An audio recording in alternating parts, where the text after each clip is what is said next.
नाश्ता। हाँ। अभी आई। डैड, आपको थोड़ा समय कब मिलेगा? अगले महीने अवकाश की वजह से रेलवे में बहुत काम है, इस महीने के अंत तक तो नहीं। ओह, आपको समय भी नहीं मिलता और परमेश्वर के वचन भी नहीं पढ़ते हैं। मैं बहुत व्यस्त हूँ आजकल, पढ़ूंगा जब थोड़ा समय मिलेगा। आप हमेशा यही कहते हैं।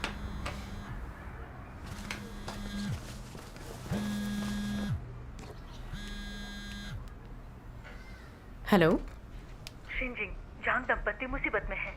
हमें उनके घर से सामान हटाना होगा। मैं अभी निकलती हूँ। कलीसिया का कोई मामला है, मुझे जाना होगा। अपना ध्यान रखना। हाँ।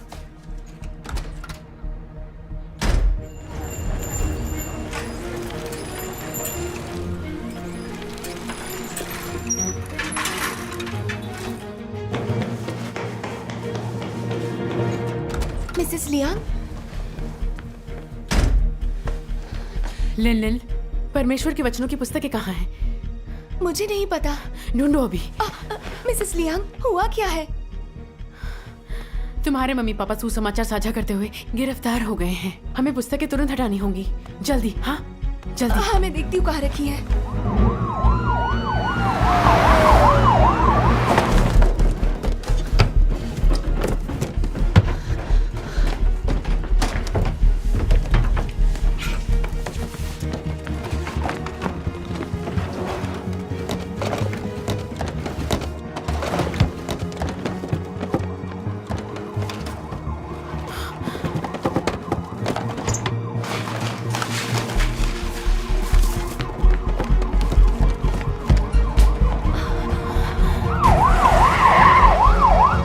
चलो।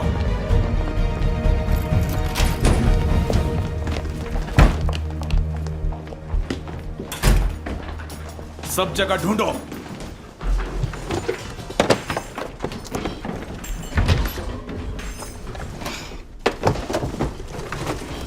सर, कुछ नहीं मिला। कुछ नहीं। धात तेरी की।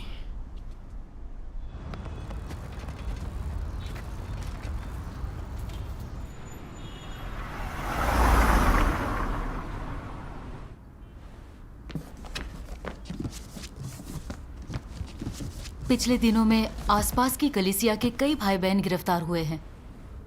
मुझे ये योजनाबद्ध अभियान लगता है। ऐसा है तो हमें तुरंत ही सूचना भेजनी चाहिए। कुछ दिनों के लिए सभी कर्मियों को छिप जाना चाहिए। और अहम बात, जो लोग नए हैं उनकी आस्था भी पक्की नहीं हुई। वो गिरफ्तार हुए तो आस्था छोड़ देंगे। हमें उनका सिंचन करना होगा। उसके लिए मैं और समय निकाल लूंगी। ठीक है। वचनों की ये पुस्तकें हटा लें। ठीक है।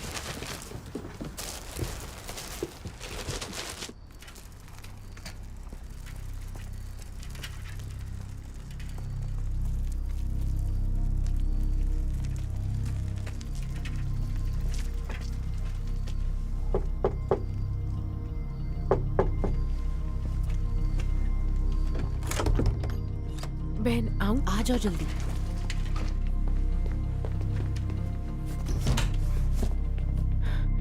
इनका ध्यान रखना होगा। ठीक है।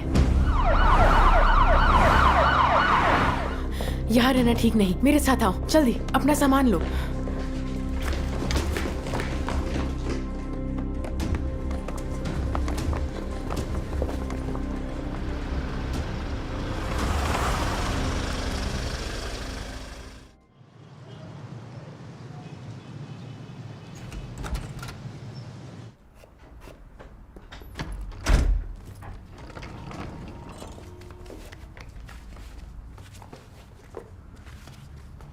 डैड, आप आ गए। हाँ। अरे जिया की मम्मी अभी तक नहीं आई क्या? कलीसिया में कोई काम होगा। मॉम, आप आ गए? तुमने इतनी देर कैसे लगा दी? कलीसिया में थोड़ा काम निकल आया था।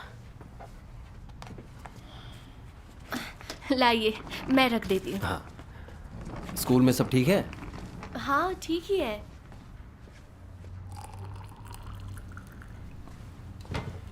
अच्छा,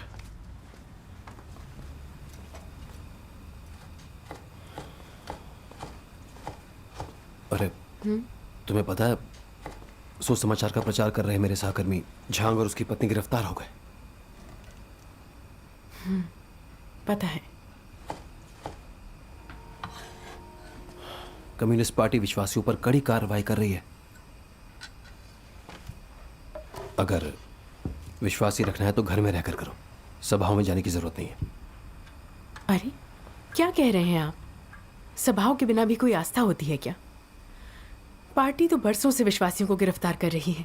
बिना सभाओं में जाए सत्य कैसे सीखेंगे? कायर स्वर्ग के राज्य में नहीं जा सकते, आप जानते हैं।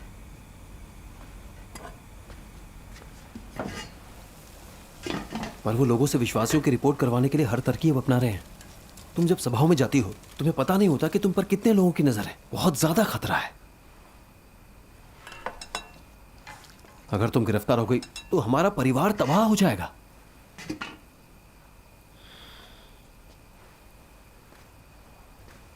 पता है मैं आस्था के लिए जोखिम क्यों उठाती हूँ? क्योंकि वो आ चुका है, हमारा उद्धारक सर्वशक्तिमान परमेश्वर। वो सत्य व्यक्त कर उद्धार कार्य कर रहा है। ऐसा अवसर बार बार नहीं आता। मैं परमेश्वर और सत्य का अनुसरण कर रही हूँ। आप मेरे रास्ते में मत आइए। मैं तुम्हारे रास्ते में नहीं आना चाहता, लेकिन कम्युनिस्ट पार्टी महादुष्ट है। वो लोग विश्वासियों को मौत के घाट उतार देते हैं। धीमे बोलिए।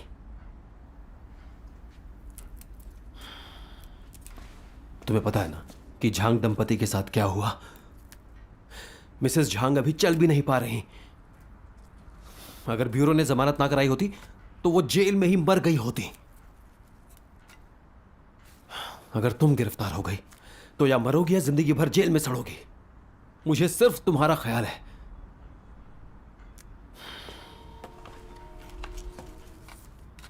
मैं ये सब अरसे पहले सोच चुकी हूँ। कम्युनिस्ट पार्टी के सत्ता में रहते विश्वासियों को यातना सहनी पड़ेगी और कुछ जाने भी जाएंगी। सर्वशक्तिमान परमेश्वर का काम जल्द खत्म होगा। उसके अनुसरण के लिए जान हथेली पर रखनी होगी, नहीं तो मौका निकल जाएगा।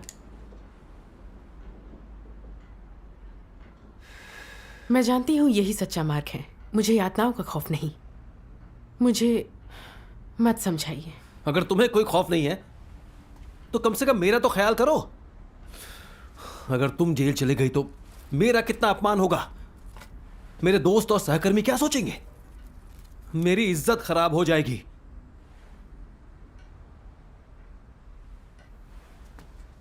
अब तो मेरी बात सुनो।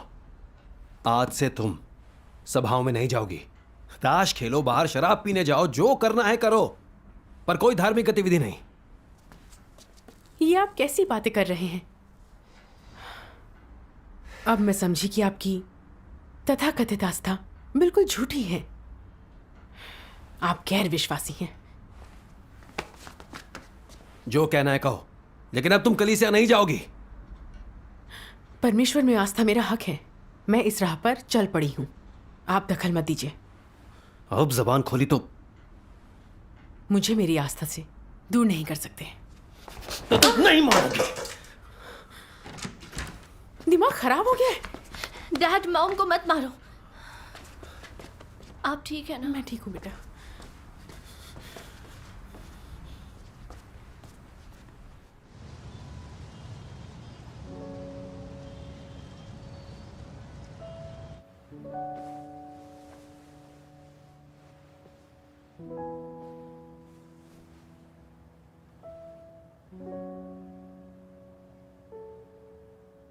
अगर वो मेरे रास्ते में आएंगे तो मैं सभाओं में जाकर अपना कर्तव्य कैसे निभाऊंगी? परमेश्वर, मुझे राह दिखा। मैं तेरी हर व्यवस्था के लिए तैयार हूं।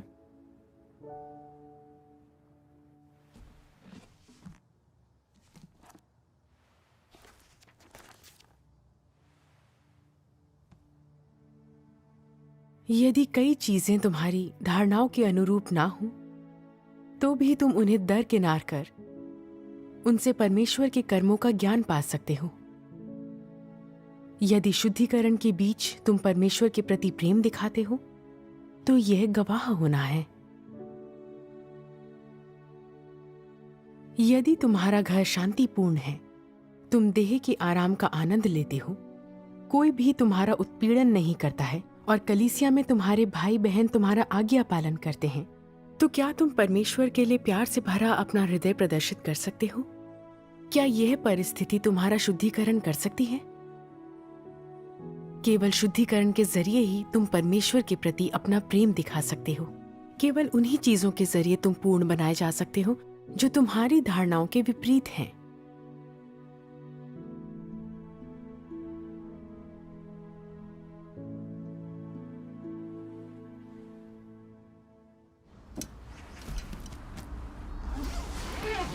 सुनो, तुम किसी सभा में नहीं जाओगी। डैड, जल्दी कीजिए वरना आपकी गाड़ी छूट जाएगी। तुमने सुना ना? देर हो रही है डैड। हाँ हाँ ठीक है, चलो। ठीक है, जा रहा हूं मैं। Bye dad. बाय बेटा। मॉम, मुझे कुछ बताना है। क्या हुआ? डैड ने कहा है आप पर नजर रखूं। आप सभा में जाएं तो कॉल करूं। ऐसा करके मुझे यहूदा नहीं बनना है, इसलिए मैं उन्हें कुछ नहीं बताऊंगी। अच्छा है, परमेश्वर के वचन पढ़ लेना, वक्त ज़ाया मत करना। ठीक है। मुझे बहुत काम है, अगर मुझे आने में देर हो जाए तो कुछ बनाकर खा लेना। विश्वास शब्द किसको संदर्भित करता है? विश्वास सच्चा भरोसा और ईमानदार हृदय है जो मनुष्यों के पास होना चाहिए जब वे किसी चीज को देख या छू नहीं सकते हों। जब परमेश्वर का कार्य मनुष्य की धारणाओं के अनुरूप नहीं होता हो, जब यह उसकी पहुंच से बाहर हो। इसी विश्वास के बारे में मैं बातें करता हूं। मनुष्यों को कठिनाई और शुद्धिकरण के समय में विश्वास की आवश्यकता होती है और विश्वास के साथ साथ शुद्धिकरण आता है। विश्वास और शुद्धिकरण को अलग नहीं कर सकते हैं। चाहे परमेश्वर कैसे भी कार्य करे या तुम्हारा परिवेश जैसा भी हो, तुम जीवन का अनुसरण करने, सत्य की खोज करने और परमेश्वर के कार्यों का ज्ञान खोजने में समर्थ होगे और उसके क्रियाकलापों को समझने में, सत्य के अनुसार कार्य करने में समर्थ होगे। ऐसा करना ही सच्चा विश्वास रखना है। यह करना दिखाता है कि तुमने परमेश्वर में अपना विश्वास नहीं खोया है। सच्ची आस्था, शुद्धिकरण, परमेश्वर से सच्चा प्रेम करना, उसके प्रति संदेह रहित होना, उसकी संतुष्टि के लिए सत्य का अभ्यास करना, चाहे वह जो कुछ भी करे, उसकी इच्छा के प्रति विचारशील होकर उसे गहराई से खोजना ही सत्य के अनुसरण में अडिग रहना है। आमीन। आमीन। परमेश्वर का धन्यवाद।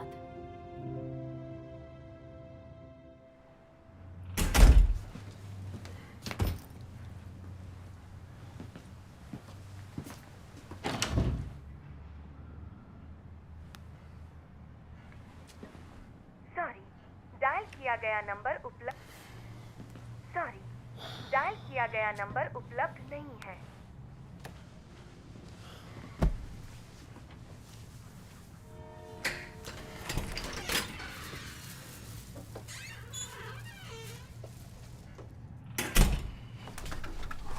तुम सभा में गई थी? मेरे मना करने के बावजूद भी गई थी? तुम कितनी अड़ियल हो। अगर नहीं जाओगी तो क्या बिगड़ जाएगा?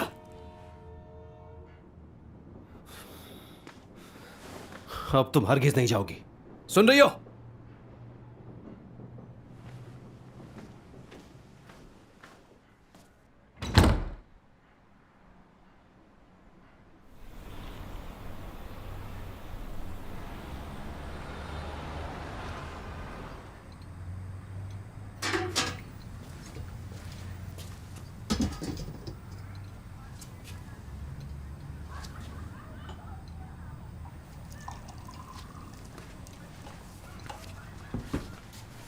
खाना रख दिया है। हाँ, जिया की स्कूल गई है?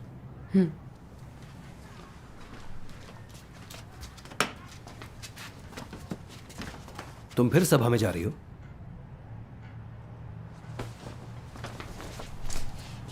ये क्या कर रहे हो? हट जाओ। बेहतर है यहीं रहो, तुम कहीं नहीं जाओगी। आज जाकर दिखाओ।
Hey, Yuli. हेलो।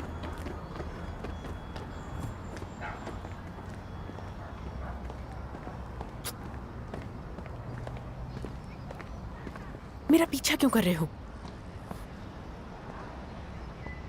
सभा में जा रही हूं ना, ठीक है, जाओ, मैं भी साथ चलता हूं। खपती इंसान।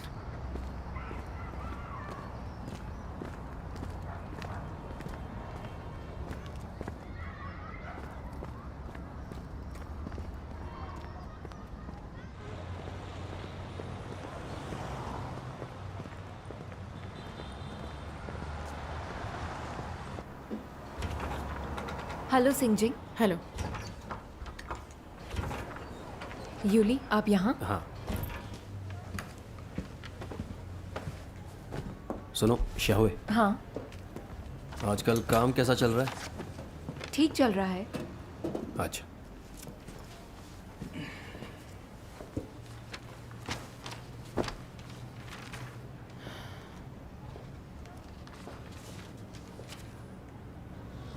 बस ये वाला। अच्छा, ठीक है, मैं आपके लिए पैक करा देता हूँ।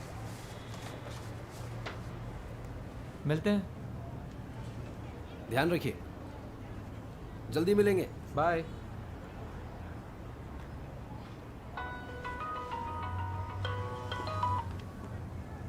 हेलो। हाँ हाँ, ठीक है, ज़रूर।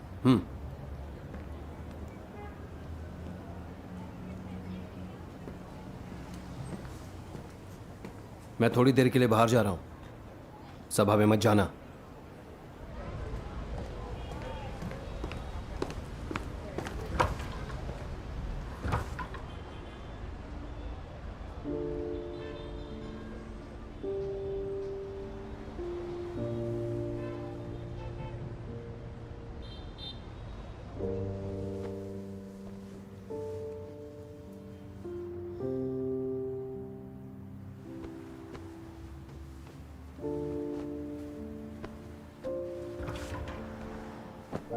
शिनजिंग, बहन जाओ। तुम सभा में नहीं आई तो सोचा मैं ही पता करूं। आइए, अंदर आइए।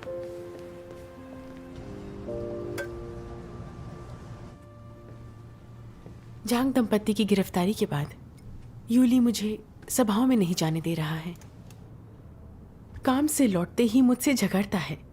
उसने मुझे मारा भी, मेरा पीछा करता है और मैं सभाओं में शामिल नहीं हो पा रही। क्या बताऊं, बहुत परेशान हूं। सभाओं में जाने से रोकना और हाथ उठाना, ये तो अच्छा नहीं हुआ। तुम्हें इस बात पर सत्य की खोज करनी चाहिए। परमेश्वर की इच्छा समझकर रास्ता मिल जाएगा। चलो परमेश्वर के वचन पढ़ते हैं। ठीक है।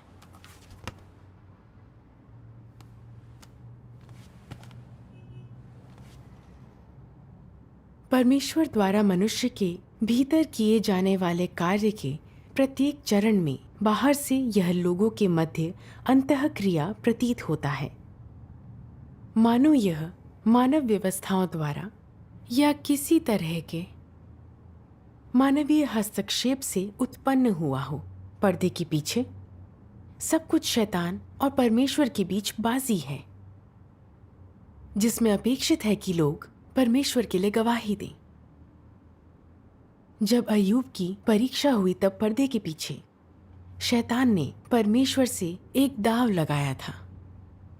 अय्यूब के साथ जो हुआ वह मनुष्यों का कर्म और हस्तक्षेप था। परमेश्वर द्वारा तुम लोगों में किए गए कार्य के हर कदम के पीछे शैतान की परमेश्वर के साथ बाजी होती है। इस सब के पीछे एक संघर्ष होता है। लोग जो भी करते हैं उसमें उन्हें एक निश्चित कीमत चुकाने की आवश्यकता होती है। बिना कठिनाई के वे परमेश्वर को संतुष्ट नहीं कर सकते। वे इसके करीब भी नहीं पहुंचते। वे केवल खोखले नारे लगाते हैं। क्या ये खोखले नारे परमेश्वर को संतुष्ट कर सकते हैं? जब परमेश्वर और शैतान आध्यात्मिक क्षेत्र में संघर्ष करते हैं तो तुम्हें परमेश्वर को संतुष्ट कर उसकी गवाही किस तरह देनी चाहिए? तुम्हें यह सच पता होना चाहिए कि जो कुछ भी तुम्हारे साथ होता है वह एक महान परीक्षण है और ऐसा समय है जब परमेश्वर चाहता है कि तुम उसके लिए गवाही दो। हालांकि ये बाहर से महत्वहीन लग सकती हैं, किंतु जब ये चीजें होती हैं तो ये दर्शाती हैं कि तुम परमेश्वर से प्रेम करते हो या नहीं करते। यदि करते हो तो गवाही देने में तुम अडिग रहोगे। यदि तुम उसके प्रति प्रेम का अभ्यास नहीं करते तो तुम सत्य को अभ्यास में लाने वाले इंसान नहीं हो। यह कि तुम सत्य और जीवन से रहित हो, यह कि तुम भूसा हो। परमेश्वर के वचन बहुत ही अच्छे और प्रबुद्ध करने वाले हैं। पति के दमन करने पर भी मुझे गवाही देनी होगी। यही परमेश्वर की इच्छा है। सही है। परमेश्वर लोगों को बचाने के लिए सत्य व्यक्त कर रहा है और शैतान आड़े आकर इसे कमजोर कर रहा है। आस्था के मार्ग में उत्पीड़न और कठिनाइयां तो आएंगी ही। स्वर्ग के राज्य का रास्ता आसान नहीं है। परमेश्वर के वचनों के मार्गदर्शन और सच्ची आस्था के बिना इस मार्ग पर टिकना संभव नहीं है। ये बात सच है। जब मैंने अंत के दिनों के कार्य को स्वीकारा तो मैं करीब 2 दशकों से ईसाई थी। उस दौरान मैंने उत्पीड़न सहा। पुरानी कलीसिया के याजक वर्ग ने रोकने की कोशिश की। परिवार ने भी मुझ पर अंकुश लगाया और रिश्ता खत्म करने की धमकी दी। वो मेरे लिए बहुत मुश्किल वक्त था। मैं समझ नहीं पाई, क्या प्रभु का स्वागत करना अच्छी बात नहीं है? तो फिर धार्मिक जगत मुझे बहिष्कृत क्यों कर रहा था? घर वाले मुझे यातना क्यों दे रहे थे?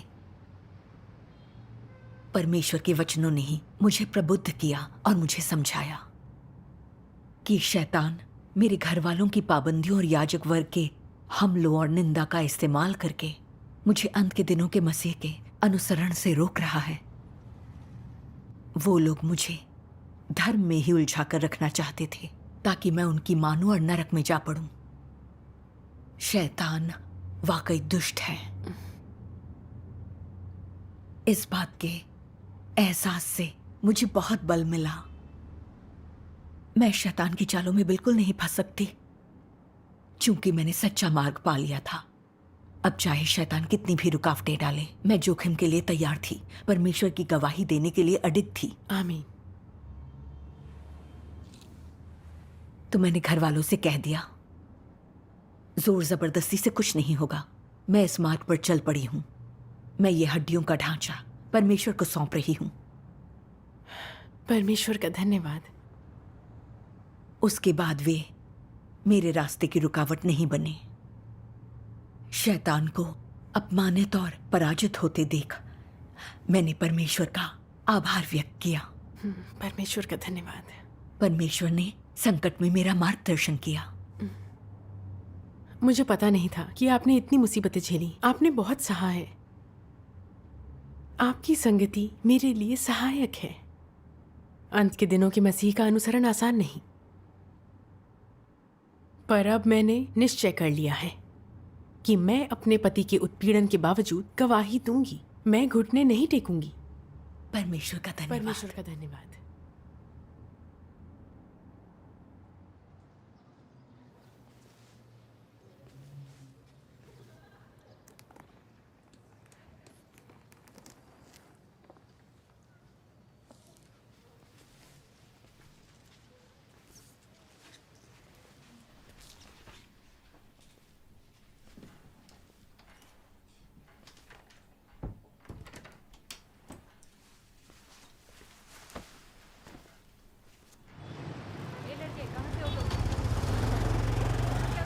मैं तो बस पास में ही रहता हूँ।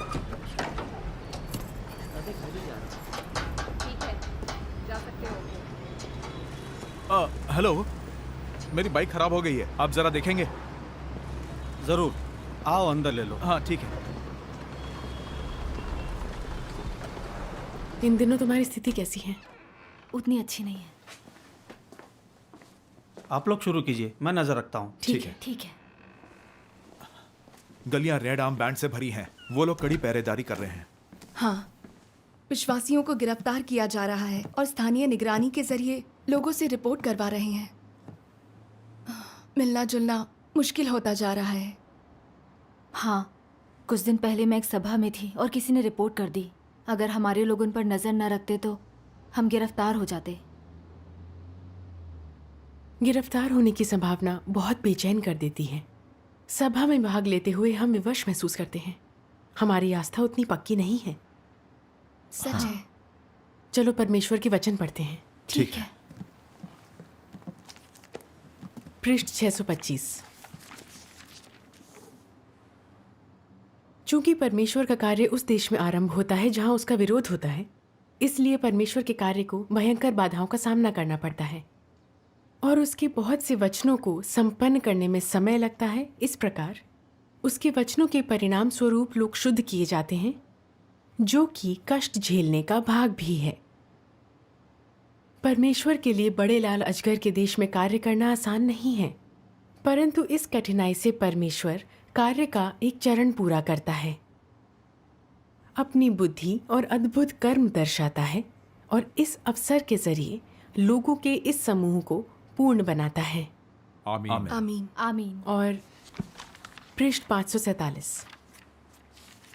मैं पढ़ती हूँ। ठीक है। कार्य के इस चरण में हमसे परम आस्था और प्रेम की अपेक्षा की जाती है।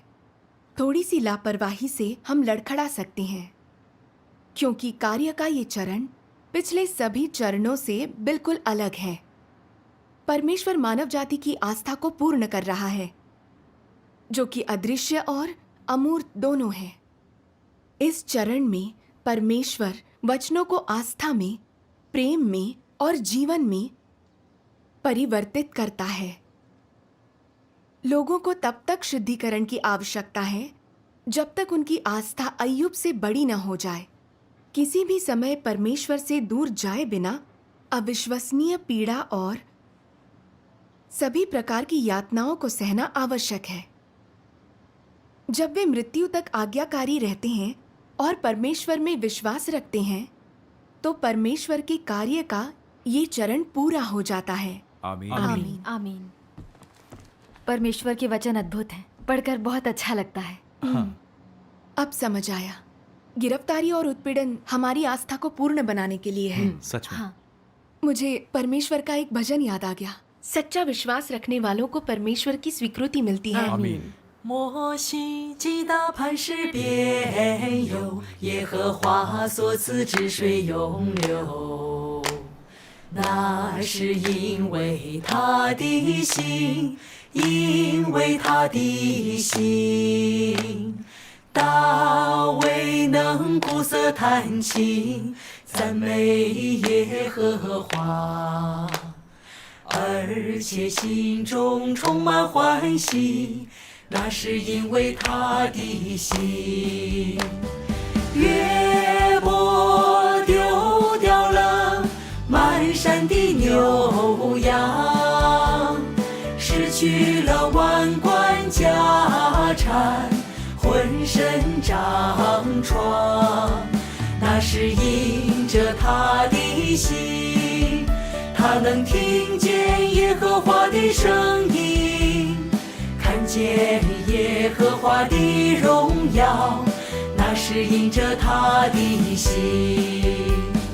彼得能跟随耶稣基督，是因着他的心，他能为神钉十字架，有荣耀见证，也是因着他的心。约翰看见人子荣耀的形象，是因着他的心。看见末世的异象，更是因着他的心。那些所谓的外邦的众百姓，之所以获得神的启示，获得神的启示，得知神已重返肉身，做工在人中间，也是因着他们的心，因着他们的心。所有受神眼里话语极大而又得安慰蒙拯救的人，不也都因着心吗？不也都因着心吗？所有受神眼里话语极大而又得安慰蒙拯救的人，不也都因着心吗？都因着心吗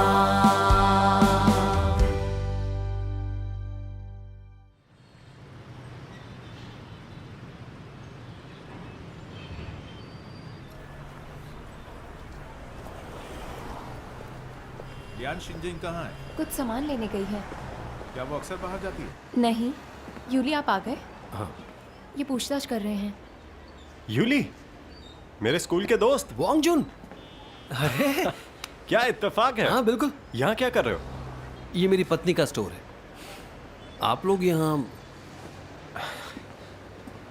शियावे, तुम जाओ, मैं देखता। हाँ ठीक है। रिपोर्ट में लिया तुम्हारी पत्नी सर्वशक्तिमान परमेश्वर में आस्था रखती है, तो जांच करने आए थे। लोगों के पास कोई काम तो है नहीं, ये सब बकवास है। अरे वो तो स्टोर में इतनी व्यस्त रहती है, इन सब के लिए फुर्सत किसे है? नहीं रखती हो तो अच्छा है। सर्वशक्तिमान परमेश्वर के विश्वासी चीन में वांछित हैं। पकड़े जाने पर उनके साथ कड़ाई से निपटा जाता है। अच्छा, ये सच है। केंद्रीय सरकार के आदेश है कि हम विश्वासियों के साथ सख्ती से पेश आए। अगर वो धार्मिक है तो फिर मामला गंभीर है। चिंता मत करो, मैं उसे ये नहीं करने दूंगा। हाँ ठीक है, तो अब हम चलते हैं। हाँ जरूर, चलो बाहर तक छोड़ देता हूँ।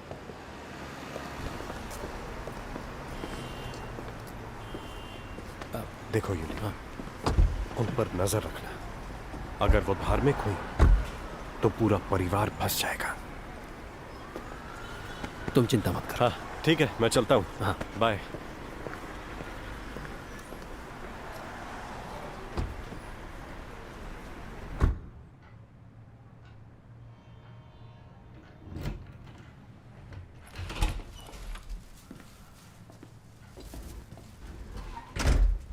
ओह, आप आ गए।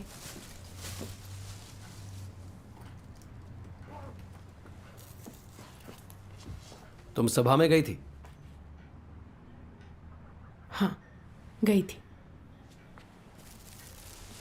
पुलिस तुम्हारे बारे में पूछने आई थी। अगर मैंने दखल नहीं दिया होता तो तुम गिरफ्तार हो चुकी होती। तुम सभाओं में जाना बंद नहीं कर सकती? तो फिर मैं विश्वासी रहूंगी क्या? बंद करो ये बकवास।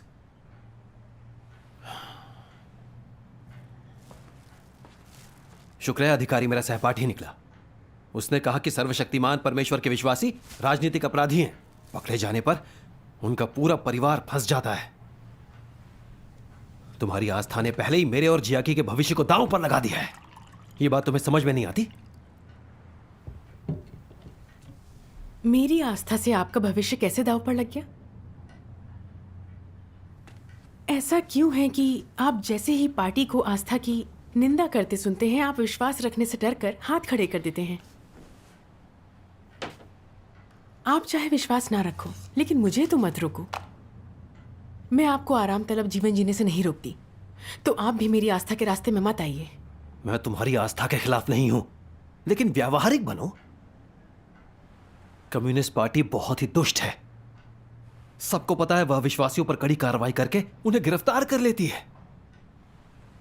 घर के एक सदस्य की भी आस्था पूरे परिवार को दुखी करती है, बच्चे भी सजा पाते हैं। और यह सच्चाई है। अगर तुम गिरफ्तार हुई तो तरक्की तो छोड़ो, मुझे नौकरी से ही निकाल दिया जाएगा। जियाकी को कॉलेज में दाखिला नहीं मिलेगा। क्या यह हमारे भविष्य पर असर पड़ना नहीं है? अगर तुम मेरी तरक्की के रास्ते में आई, मैं तुम पर कोई रहम नहीं करूंगा। सुन रही हो कि नहीं? मैं तुम्हें किसी भी कीमत पर आस्था का अभ्यास नहीं करने दूंगा। यूली, मैंने आपको कितनी बार कहा है, सर्वशक्तिमान परमेश्वर प्रकट होकर कार्य कर रहा है। केवल वही बचाए जा सकते हैं और राज्य में जा सकते हैं जो सर्वशक्तिमान परमेश्वर को स्वीकार करेंगे। उन्हीं का सुखद भविष्य और गंतव्य होगा। पर आप सुनते ही नहीं। आप कम्युनिस्ट पार्टी के उत्पीड़न से डरकर मुझे विश्वासी बनने से रोक रहे हैं। आपको एहसास भी है आप क्या कर रहे हैं? आपको परमेश्वर के विरुद्ध जाने से डर नहीं लगता? बहुत हो गया लियान छिंजिंग, लगता है तुम शराफत से नहीं मानोगी। अगर तुम फिर सभाओं में गई या सुसमाचार का प्रचार किया तो मैं तुम्हारी टांगें तोड़ दूंगा। आस्था रखने देने की बजाय मैं तुम्हें अपाहिज बनाकर तुम्हारी सेवा कर लूंगा। मैं कभी अपनी आस्था नहीं छोड़ूंगी। आस्था नहीं छोड़ोगी? कैसे नहीं छोड़ोगी? कैसे नहीं छोड़ोगी? कैसे नहीं छोड़ोगी? रखोगी आस्था? मुझे जाने दो। मुझे मार क्यों रहे हो? रखोगी आस्था?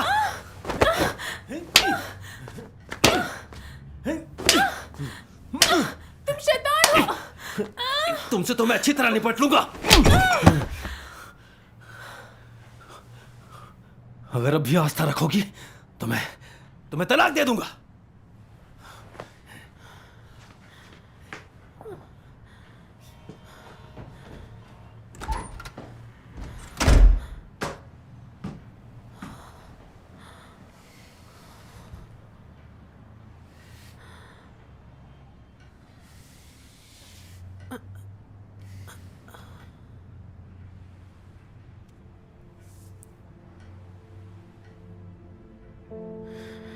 वो सच में शैतान है। जब पार्टी कड़ी कार्रवाई करने लगी तो वो अपना असली रंग दिखा रहा है। मुझे मार रहा है, मेरी आस्था छीनने की कोशिश कर रहा है। राक्षस है, जानवर है।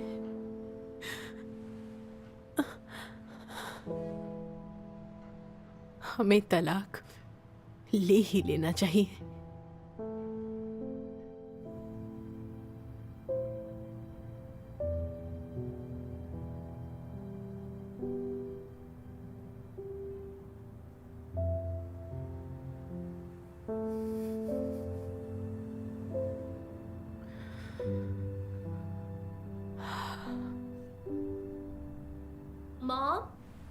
मॉम, हाँ मॉम, मेरी स्कूल यूनिफॉर्म फट गई। लाओ मैं सिल देती हूँ। मॉम, ये क्या हुआ? कुछ भी तो नहीं। डैड ने आपको आज फिर मारा ना? ऐसा नहीं है। डैड पहले हमारी आस्था के साथ थे ना, वो अब ऐसे क्यों पेश आ रहे हैं? मॉम, परमेश्वर में आस्था रखकर हमने कुछ गलत नहीं किया, लेकिन डैड इस बात को क्यों नहीं समझते हैं? वो कम्युनिस्ट पार्टी की वजह से नहीं चाहते कि अब मैं विश्वास रखूं। तुम चिंता मत करो, मैं ठीक हूं। हमें कोई आस्था से अलग नहीं कर सकता। लाओ। मॉम, आज आप मेरे साथ मेरे रूम में ही सोना। कहीं डैड आप पर फिर हाथ ना उठाए।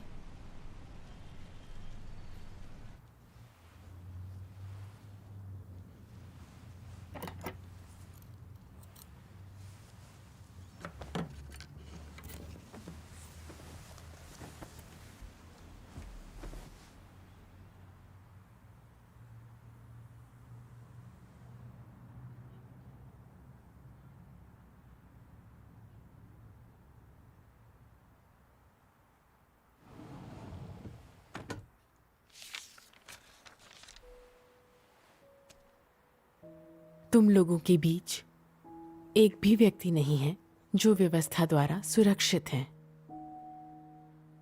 इसके बजाय तुम व्यवस्था द्वारा दंड के भागी ठहराए जाते हो।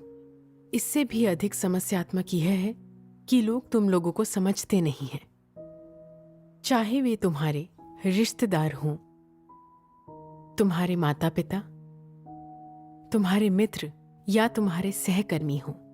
उनमें से कोई भी तुम लोगों को समझता नहीं है। जब परमेश्वर द्वारा तुम लोगों को त्याग दिया जाता है, तब तुम लोगों के लिए पृथ्वी पर और रह पाना असंभव हो जाता है। किंतु फिर भी लोग परमेश्वर से दूर होना सहन नहीं कर सकते हैं, जो परमेश्वर द्वारा लोगों पर विजय प्राप्त करने का महत्व है, और यही परमेश्वर की महिमा है। तुम लोगों ने आज जो विरासत पाई है वह प्रेरितों और नबियों की विरासत से बढ़कर है, और यहां तक कि मूसा और पतरस की विरासत से भी अधिक है। आशीष 1-2 दिन में प्राप्त नहीं होते, वे बड़े त्याग से मिलते हैं। तुम्हारे अंदर शुद्ध प्रेम और गहरी आस्था होनी चाहिए। वे सत्य होने चाहिए जो परमेश्वर को तुमसे अपेक्षित हैं।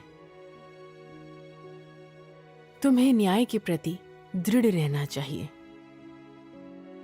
और परमेश्वर के प्रति तुम्हारा प्रेम अटूट होना चाहिए। तुम में संकल्प होना ही चाहिए। तुम लोगों के जीवन स्वभाव में बदलाव आने ही चाहिए। तुम लोगों की भ्रष्टता का निदान होना ही चाहिए। तुम्हें बिना शिकायत के परमेश्वर के आयोजन स्वीकार कर मृत्यु पर्यंत आज्ञाकारी होना चाहिए। यह वह है जो तुम्हें प्राप्त करना ही है। यह परमेश्वर के कार्य का अंतिम लक्ष्य है, और यह वह है जो परमेश्वर लोगों के इस समूह से चाहता है। चूंकि वह तुम लोगों को देता है, इसलिए वह बदले में तुम लोगों से निश्चय ही मांगेगा भी, और तुम लोगों से निश्चय ही उपयुक्त मांगे ही करेगा।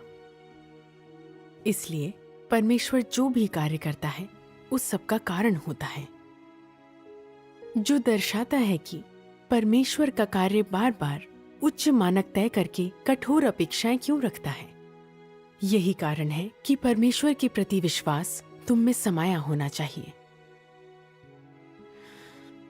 संक्षेप में, परमेश्वर का समूचा कार्य तुम लोगों के लिए किया जाता है ताकि तुम उसकी विरासत के योग्य बन सको। यह परमेश्वर की महिमा से ज्यादा तुम्हारे उद्धार के लिए है, और इस मलिन देश में बेहद सताए गए लोगों को पूर्ण बनाने के लिए है।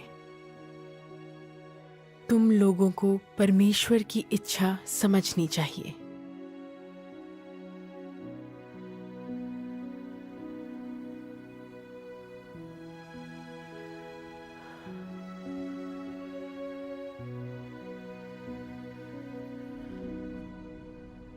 कुछ दिनों से यही सोच रही हूं कि मेरे पति ने मुझे क्यों मारा और वो मुझे आस्था से दूर क्यों रखना चाहते हैं। मैंने वचनों में ये पढ़ा, पति अपनी पत्नी से क्यों प्रेम करता है, पत्नी अपने पति से क्यों प्रेम करती है, बच्चे क्यों माता पिता के प्रति कर्तव्यशील रहते हैं, और क्यों माता पिता अपने बच्चों से स्नेह करते हैं। लोग वास्तव में किस प्रकार की इच्छाएं पालते हैं? क्या उनकी मंशा उनकी खुद की योजनाओं और स्वार्थी आकांक्षाओं को पूरा करने की नहीं है? परमेश्वर के वचन एकदम सत्य हैं। लोगों में आपस में कोई प्रेम नहीं है। नहीं है। यहाँ बस निजी फायदे की आपाधापी मची है। हाँ हाँ, वो अपने स्वार्थ के लिए मुझसे अच्छा बर्ताव किया करता था। मैं उसके लिए बच्चा पैदा करने, कपड़े धोने, खाना बनाने और पैसा कमाने की मशीन थी। अब मुझ में आस्था है। मैं सृजित प्राणी का कर्तव्य निभाकर सही मार्ग पर चल रही हूँ। उससे डर है कि उसका भविष्य खतरे में पड़ जाएगा। उसके अपने हितों पर चोट हो रही है, इसलिए वह अपने जहरीले दांत दिखा रहा है। मुझे रोकने के लिए सब कुछ कर रहा है। मुझे दबा रहा है, मारपीट कर रहा है, अपना राक्षसी चेहरा दिखा रहा है। मुझे एहसास हो गया है कि हम दोनों अलग किस्म के इंसान हैं। वो अपने करियर के पीछे है, परमेश्वर विरोधी पार्टी का पिछलग्गू है। मेरा लक्ष्य है आस्था और सत्य की खोज, इसलिए हमारे रास्ते बिल्कुल अलग हैं। हाँ। परमेश्वर के कार्य का अनुभव किए बिना और उसके वचनों को पढ़े बिना मैं ये कभी समझ नहीं पाती। मैं यही मानकर चलती रहती कि वह मुझसे प्यार करता है, भावनाओं में बहती रहती, तो परमेश्वर का अनुसरण कैसे करती। हाँ हाँ। अपने ही परिवार से यातना झेलकर मैंने अविश्वासियों का हैवानी चेहरा देख लिया है और जान लिया है कि परमेश्वर का प्रेम ही सच्चा है। इस अनुभव के जरिए परमेश्वर मुझे परिवार की बीड़ियों से बचा रहा है। मैं उसके प्रेम की आभारी हूँ। परमेश्वर का धन्यवाद। हम परमेश्वर के कार्य का जितना अनुभव करते हैं उतना ही सत्य को जानते हैं, अंतर्दृष्टि आती है। यही परमेश्वर का प्रेम है। आमीन। परमेश्वर का धन्यवाद।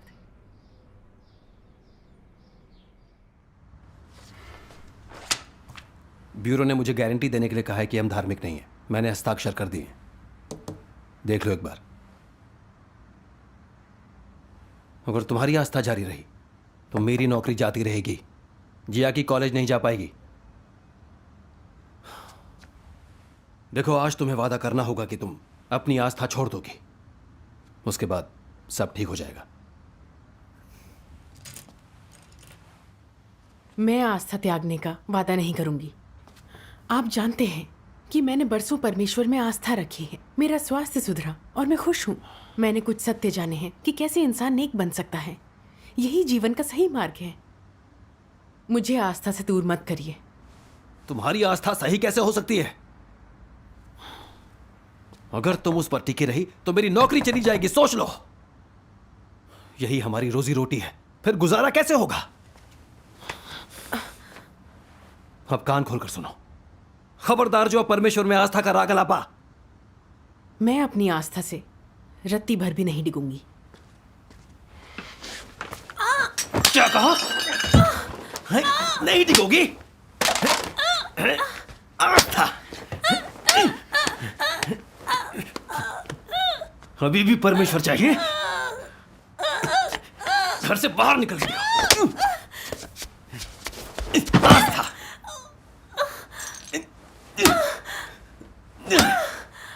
अभी भी आस्था? मैं तुम्हें बताता हूं, मैं तुम्हारी जान ले लूंगा। आस्था चाहिए। खड़ी हो जाओ। आस्था रखोगी? आस्था?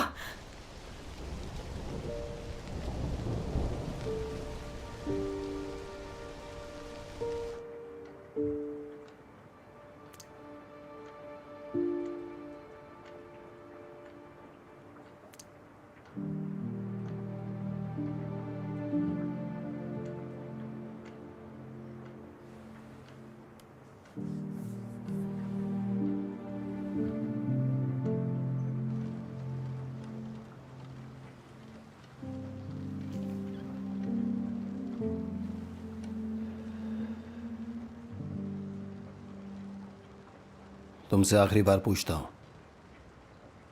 तुम्हें परमेश्वर चाहिए या ये परिवार चाहिए? फैसला कर लो।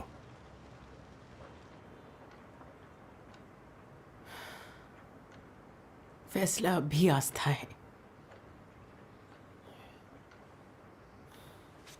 तो तलाक के लिए तैयार रहो।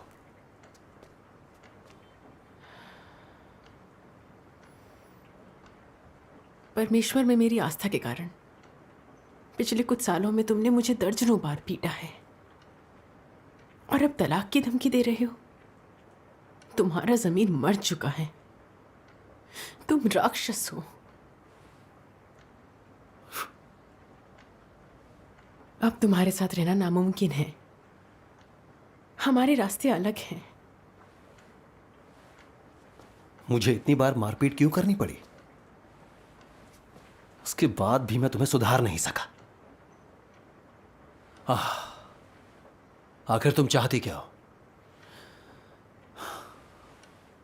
तुम्हें आस्था चाहिए या फिर अपना परिवार चाहिए? अगर परमेश्वर चाहिए तो तलाक ही विकल्प है। फिर मेरी कोई दखलंदाजी नहीं होगी।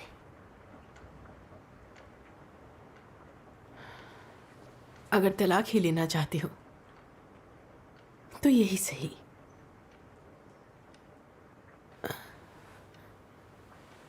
हमारे रास्ते अलग हैं। अब हम साथ नहीं रह सकते। तलाक देकर ही खत्म करो।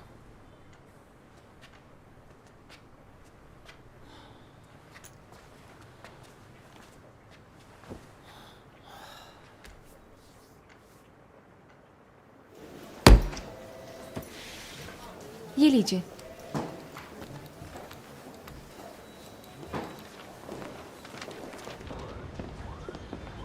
तुम्हें घर छोड़ने की ज़रूरत नहीं है। मैं वैसे भी ज़्यादातर बाहर रहता हूँ, तो तुम उसी घर में रहकर जियाकी की देखभाल करो।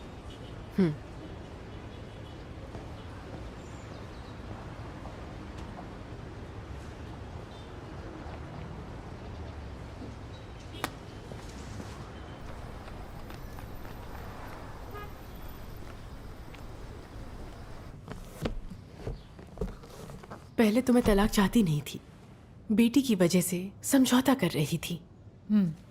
लेकिन वो लगातार हालात बिगाड़ता चला गया।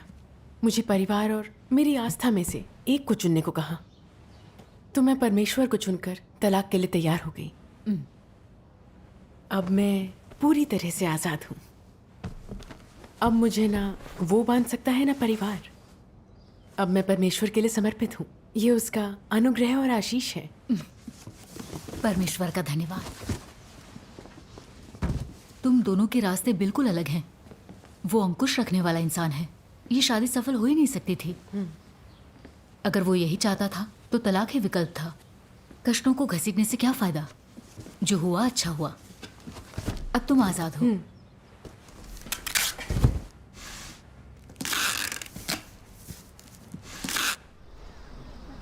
हाँ बस वो आती होंगी। उन्होंने बात तो की थी मुझसे।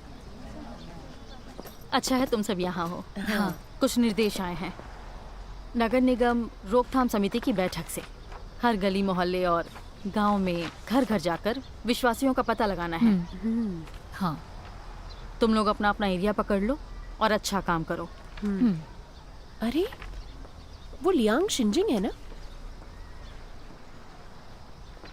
मैंने पता किया था। वो बिल्डिंग नंबर 3 में मिसेस झाओ को धर्म के बारे में बता रही थी। अच्छा, मतलब वो जरूर विश्वासी होगी। मैंने उसे हमेशा यहाँ आते जाते देखा है।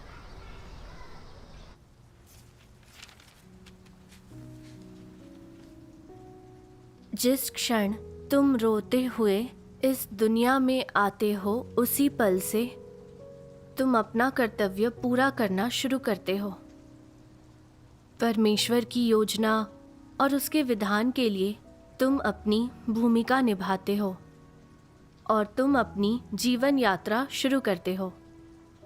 तुम्हारी पृष्ठभूमि जो भी हो और तुम्हारी आगे की यात्रा जैसी भी हो, कोई भी स्वर्ग के आयोजनों और व्यवस्थाओं से बच नहीं सकता और किसी का भी अपनी नियति पर नियंत्रण नहीं है, क्योंकि केवल वही जो सभी चीज़ों पर शासन करता है ऐसा करने में सक्षम है।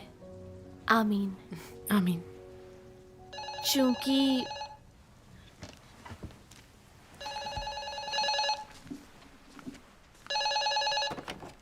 हेलो, मुझे एक मैसेज मिला है। तुम्हें रात को 10:30 बजे से पहले घर छोड़ना पड़ेगा। अब वहां रहना ठीक नहीं है। चाहे कुछ भी हो जाए, वापस मत आना।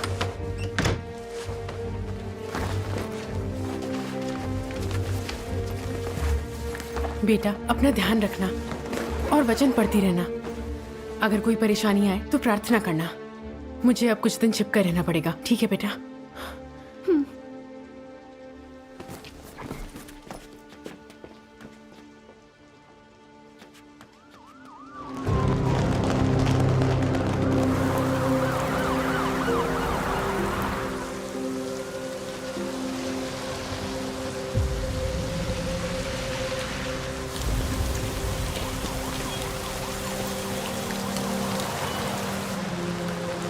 जानती हूँ, तुम बहन लोग के घर जाकर रहो, मैं बाकियों को खबर करती हूँ। ठीक है, अब चलती हूँ। चलो जल्दी करो, जल्दी।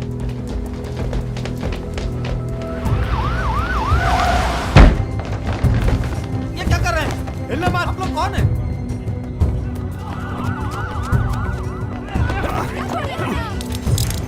चलो जल्दी।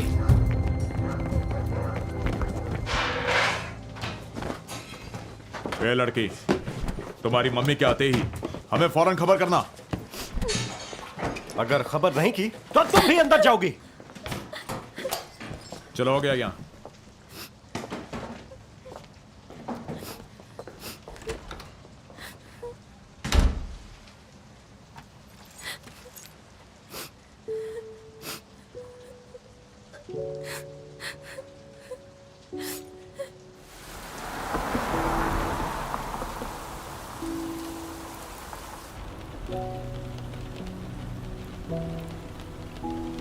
पता नहीं जियाकी किस हालत में है।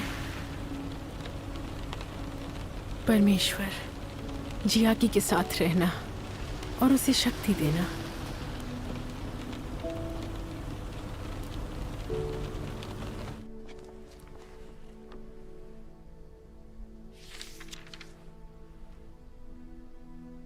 मैं उन सभी को सुख दूंगा जो मेरी इच्छा को समझते हैं और उन्हें कोई पीड़ा या नुकसान नहीं होने दूंगा। इस समय मेरी इच्छा के अनुसार कार्य करना जरूरी है। जो ऐसा करेंगे वे पक्का मेरा आशीष और सुरक्षा पाएंगे। कौन है जो मेरे लिए खुद को खपाकर अपना सर्वस्व भेंट कर सकता है? तुम सभी अधूरे मन वाले हो। तुम्हारे विचार इधर उधर घूमते हैं। तुम घर, बाहरी दुनिया, भोजन और कपड़ों के बारे में सोचते रहते हो। इस तथ्य के बावजूद कि तू मेरे सामने है, मेरे लिए चीजों को कर रहा है, अपने दिल में तू अभी भी घर पर उपस्थित अपनी पत्नी, बच्चों और माता पिता के बारे में सोच रहा है। क्या ये सभी चीजें तेरी संपत्ति हैं? तू उन्हें मेरे हाथों में क्यों नहीं सौंप देता है? क्या मुझ में तुम्हारी आस्था नहीं है या डर है कि मेरी व्यवस्थाएं तुम्हारे लिए अनुपयुक्त हैं? तुम हमेशा अपने लौकिक परिवार के लिए चिंतित और अपने प्रियजनों के लिए विलाप क्यों करते हो? परमेश्वर, मैं अपनी ममता भूलकर अपने बच्चे को तेरे हाथों में सौंपने को तैयार हूँ। तेरे आयोजनों और व्यवस्थाओं को समर्पित होकर अपना कर्तव्य निभाने को तैयार हूँ।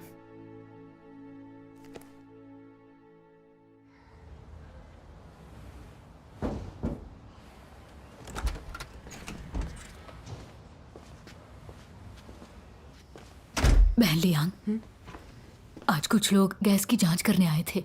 अजीब से लग रहे थे, हर जगह ताका झांकी कर रहे थे। मुझसे पूछा भी मैं ईसाई हूं क्या। वो जरूर कम्युनिस्ट पार्टी के जासूस थे।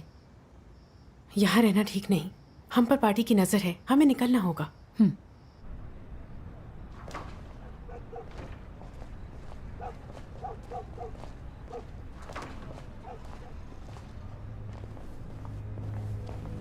कल कितने जीते? करीब 2000। मजा आ गया कल के गेम में। देखो अभी बाहर आई। चलो चलो।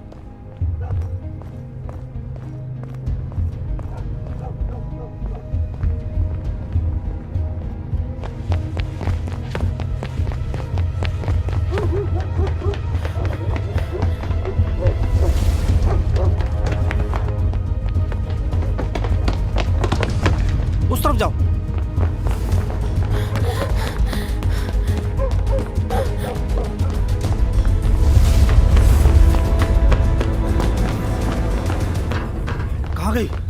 गायब हो गई।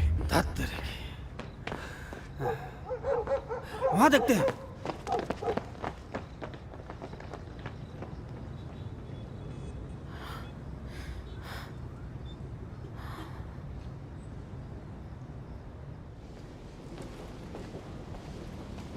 हम किसी को ढूंढ रहे हैं, हमें बताइए।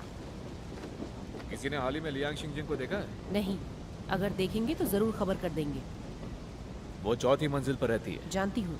कड़ी नजर रखना। जी। अगर वापस आए तो फौरन खबर करना। जरूर आपके संपर्क में रहेंगे।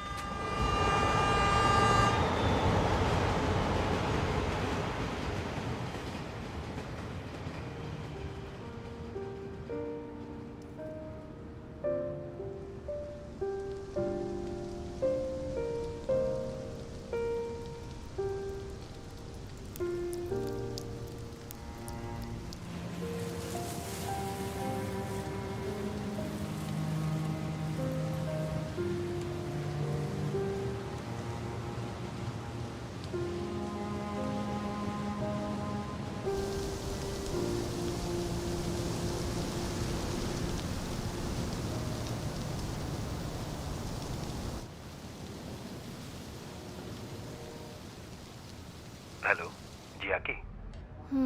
बेटा इस वीकेंड में मुझे ओवर टाइम करना पड़ेगा, इसलिए घर नहीं आ पाऊंगा। ठीक है।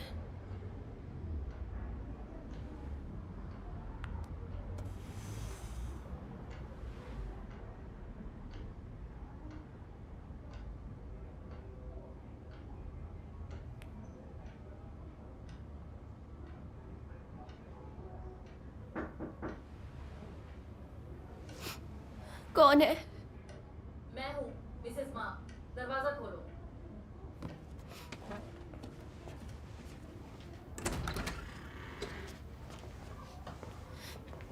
घर पर तुम अकेली हो क्या?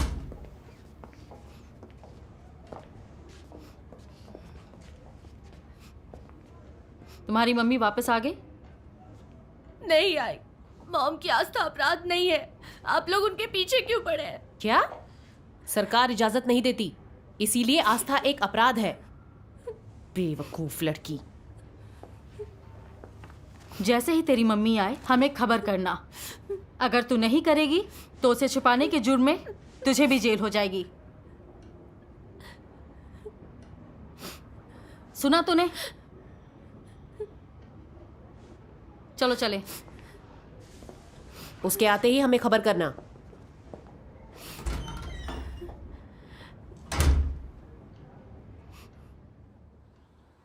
अब वो नियमित रूप से मिल सकते हैं। परमेश्वर का धन्यवाद। एक चीज और, लांचिंग कलीसिया के अगुआ गिरफ्तार हो गए और पुलिस ने सभा स्थलों की भी जांच की। कलीसिया में कोई सहारा और पोषण देने वाला होना ही चाहिए। हाँ। वहां पर किसे भेजें? मैं जा सकती हूँ। ठीक है।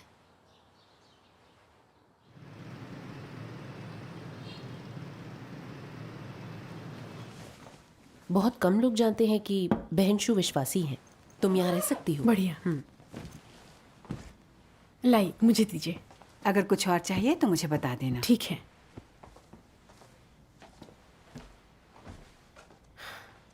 बड़ा लालचगर गिरफ्तारियां किए जा रहा है। क्या भाई बहन सभा कर पा रहे हैं? लोग नकारात्मक महसूस कर रहे हैं और सभा में शामिल होने से डर रहे हैं। अच्छा हुआ तुम आ गई।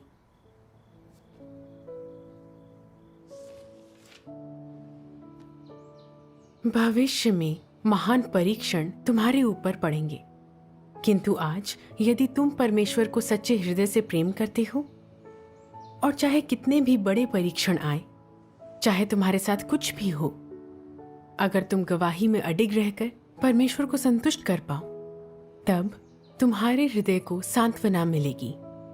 फिर आगे चाहे कितने भी बड़े परीक्षण आए, तुम निर्भय रहोगे। आमीन। दरवाजा खोलो। खतरा है, पुलिस आ गई है। क्या? सामान उठाओ। चलो स्टोर रूम में चलो, जल्दी। तोड़ दो।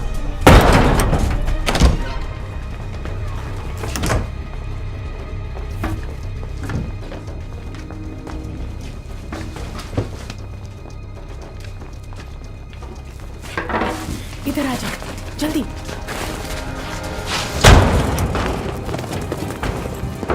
ये आप क्या कर रहे हैं? चुपचाप यहाँ बैठो। क्या चल रहा है ये सब? आप ऐसे कैसे अंदर आ गए? नीचे बैठो। हमें इस घर में गैर कानूनी सभा की खबर मिली है। पीछे हो। बहन लियांग, आवाज मत करो।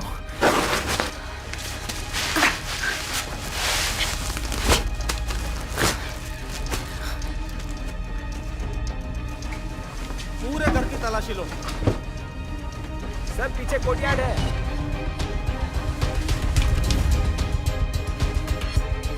चलो तुम दोनों मेरे साथ आओ।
कुछ नहीं है।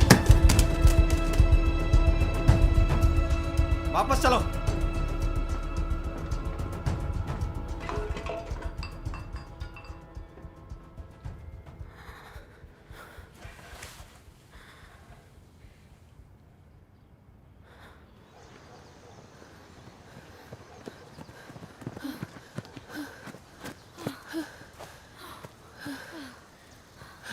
बाल बाल बचे, गिरफ्तार होते होते रह गए।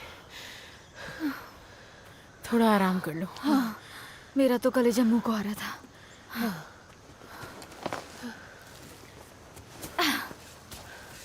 बहन, तुम तो बिल्कुल नहीं डरी।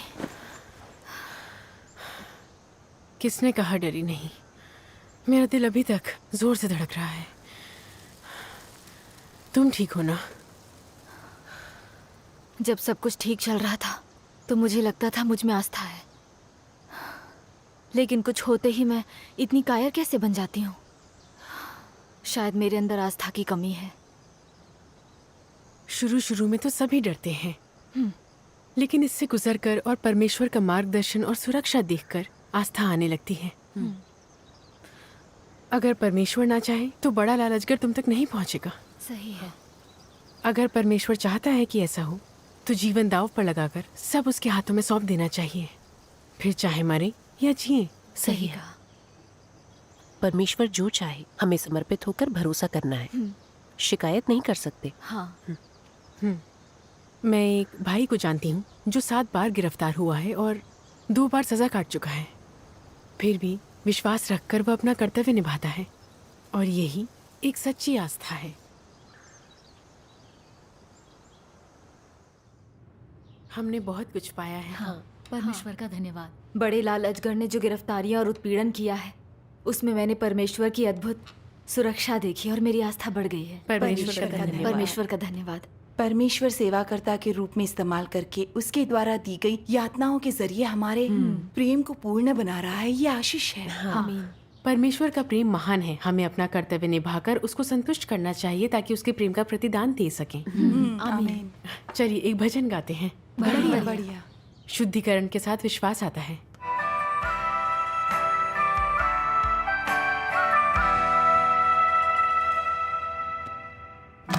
在星星之中才能看见神。你有信心，神就成全你。你如果没信心，神也没法成全你，神也没法成全你。在世纪经历当中有信心，看见神的作为，神就向你显现，在里面开启引导你。你如果没有这个信心，神就没法做。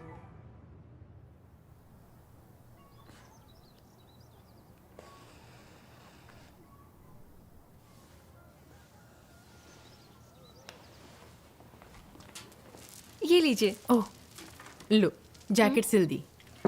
ओह, ये तो बहुत सुंदर है। जब ये फटी थी तो मैं परेशान हो गई थी। सिलने पर सुंदर लग रही है। आपका धन्यवाद। कोई बात नहीं।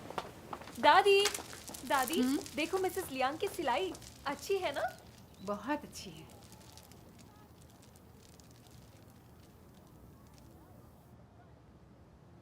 पता नहीं जियाकी का क्या हाल है।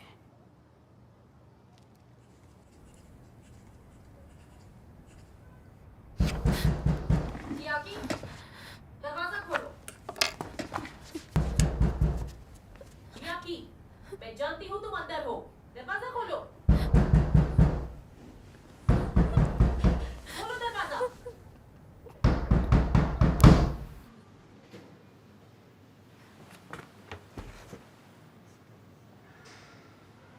लगता है कोई नहीं है। चलो चलते हैं।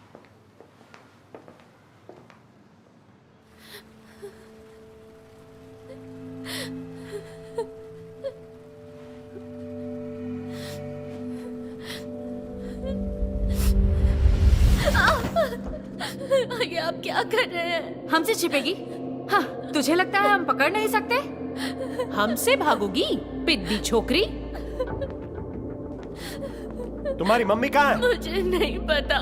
क्या कहा? नहीं पता? बताओ। तुम बताओगे या नहीं? मुझे नहीं पता। देखता हूँ कैसे नहीं बताती।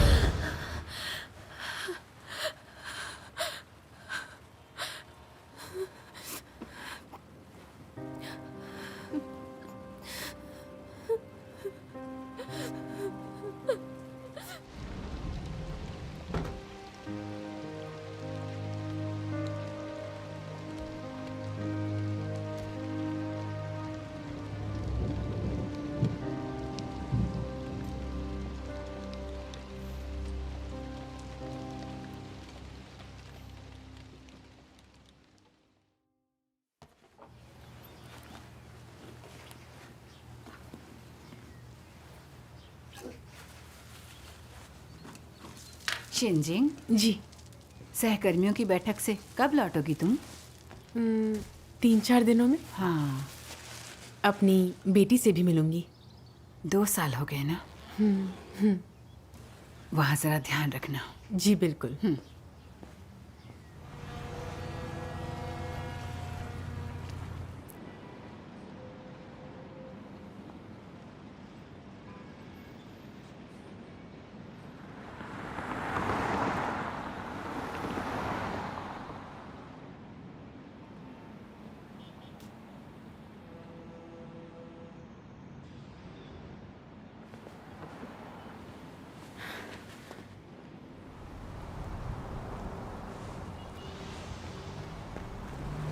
जियाकी,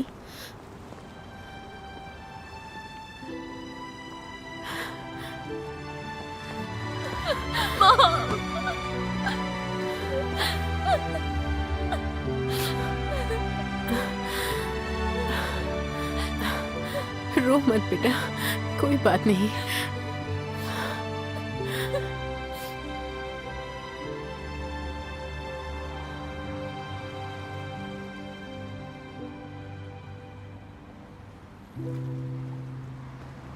कमजोर हो गई हो। स्कूल में बहुत पढ़ाई होती है क्या? नहीं होती है। देर तक मत जगा करो, तुम्हें आराम करना चाहिए। हाँ मॉम। क्या डैड घर आते हैं? खाना बनाना सीख लिया? सब कुछ ठीक तो है ना? सब ठीक है, आप चिंता मत कीजिए। खाना ठीक से बनाकर खाना। बेटा, तुम्हारी बढ़ती उम्र है और तुम्हें पौष्टिक आहार की जरूरत है। मॉम, मैं अपना ध्यान रख सकती हूँ। मेरे बिना रात को डर तो नहीं लगता? सच बताना। अब तो आदत हो गई। प्रार्थना करना और परमेश्वर के वचन पढ़ना चल रहा है ना? हाँ।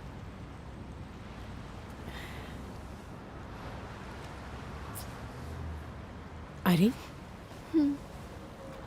गर्दन पर ये सूजन कैसी? कुछ नहीं मॉम। बेटा, क्या चल रहा है? सच बताओ। हाँ जी आकी, बताओ भी बेटा। हाँ,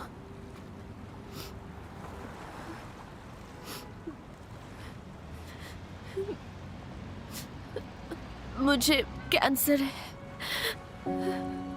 अगले महीने मेरी सर्जरी है।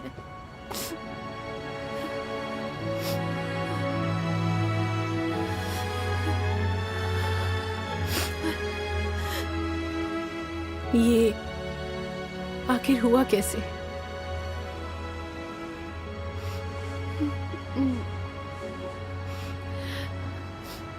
डॉक्टरों ने कहा है ये लगातार तनाव और डिप्रेशन दोनों की वजह से हुआ है।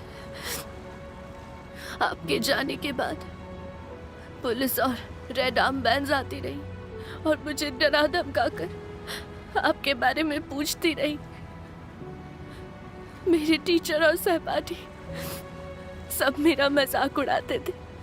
मुझे घर और स्कूल जाने से डर लगता था मॉम, और कई बार तो मैंने बालकनी से कूदने की भी सोची, लेकिन डर गई थी कि मैं फिर आपसे कभी नहीं मिल पाऊंगी मॉम। मुझे डर लगता है।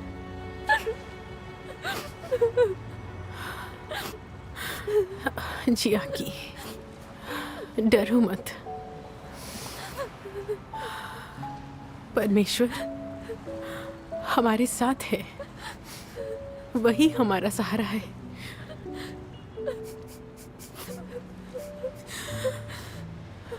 चाहे कोई भी रोग आए, हमें उस पर भरोसा रखना है। वो हमारा ख्याल रखेगा। हमें डरना नहीं है।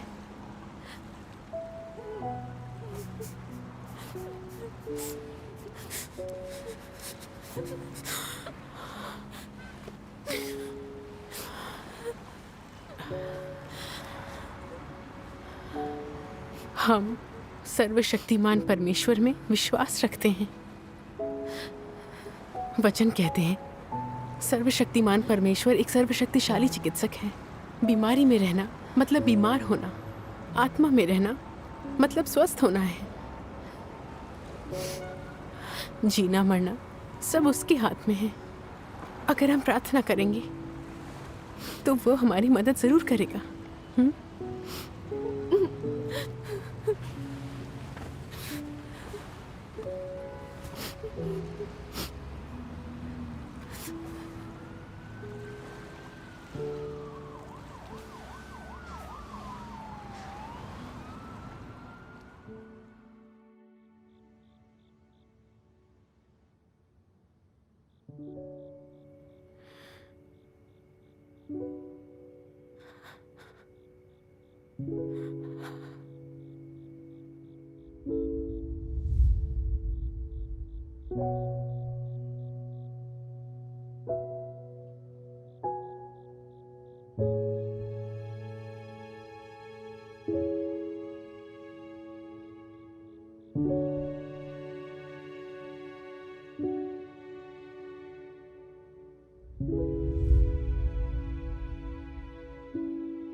बड़ा लाल अजगर मेरे पीछे लगा है। मेरी बेटी बीमार है और मैं घर भी नहीं जा सकती। मैं क्या करूं?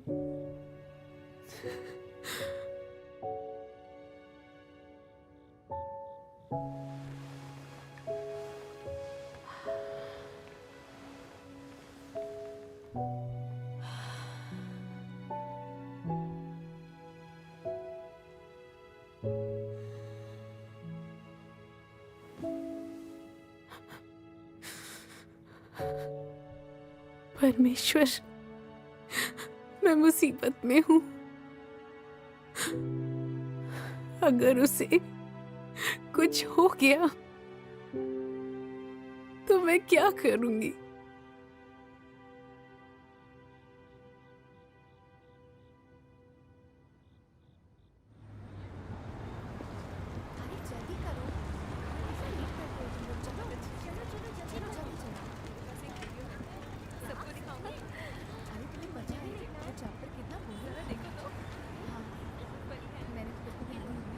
अरे सुनो, रुको जरा, ये वीडियो देखो। हाँ, ये वाला बहुत अच्छा है। अच्छा है ना?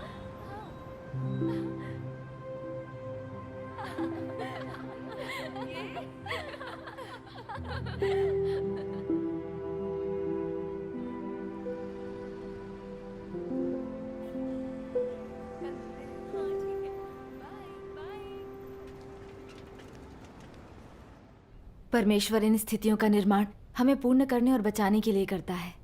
परमेश्वर का धन्यवाद। परमेश्वर का धन्यवाद। सुनिए बहन लियांग, कुछ हुआ है क्या? नहीं, मैं ठीक हूँ।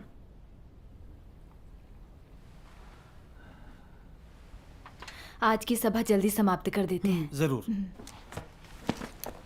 मिलते हैं।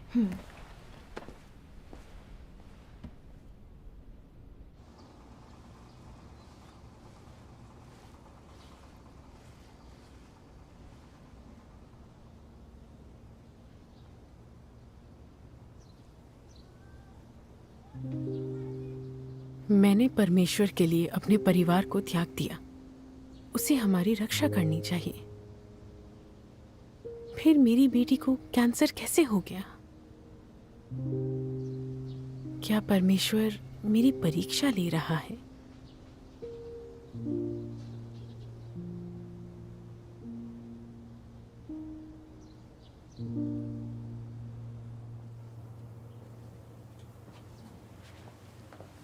बहन लियांग, अपनी बेटी के बारे में ही सोच रही हो क्या? मुझे जियाकी की चिंता खाए जा रही है। पता नहीं परमेश्वर की क्या इच्छा है। उसे कैंसर कैसे हो सकता है? बेटी बीमार है और तुम घर नहीं जा सकती। ये बहुत ही दुखद है। मुझे परमेश्वर के इन वचनों का ख्याल आया।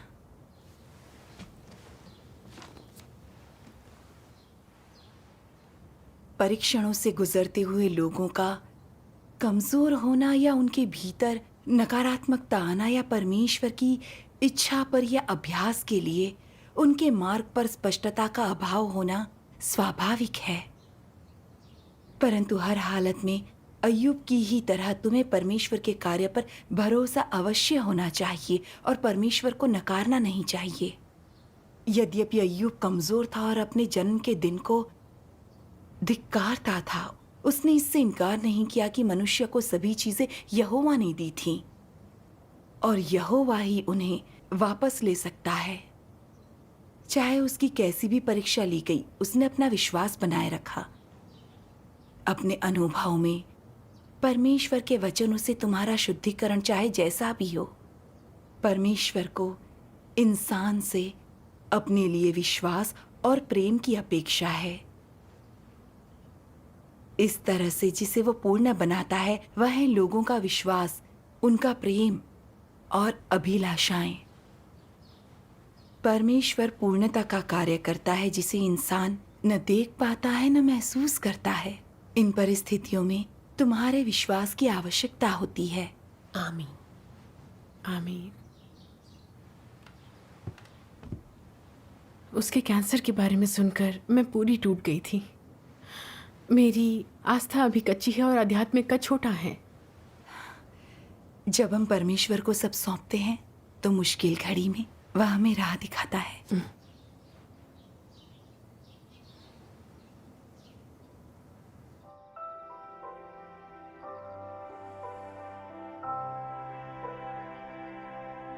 जब तुम कष्ट सहते हो देखी नहीं सोचनी चाहिए, ना ईश्वर के खिलाफ शिकायत करनी चाहिए। जब ईश्वर खुद को छिपाता है तुम में अनुसरण करने का यकीन होना चाहिए। अपना प्यार बनाए रखना चाहिए, इसे मिटने या मरने मत दो। फर्क नहीं पड़ता ईश्वर क्या करता, तुम्हें स्वीकारनी चाहिए योजना उसकी। उसके खिलाफ शिकायत की अपेक्षा देखो धिक्कारो। परीक्षणों में ईश्वर को संतुष्ट करो, भले तुम रोते या प्यारी चीज खोते हो, ये सच्चा प्यार और विश्वास है।